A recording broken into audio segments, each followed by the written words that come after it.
যাচ্ছে আমরা সকলকে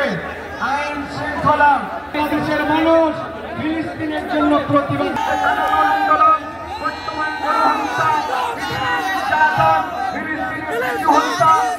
হত্যা তাদের বিপক্ষে তারা মানবতার কথা বলে এই হত্যাকাণ্ড করে বাংলাদেশবাসী তাদের সামনে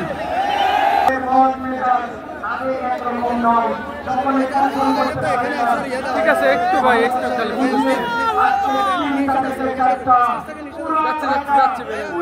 যাচ্ছি ভাই যাচ্ছি এক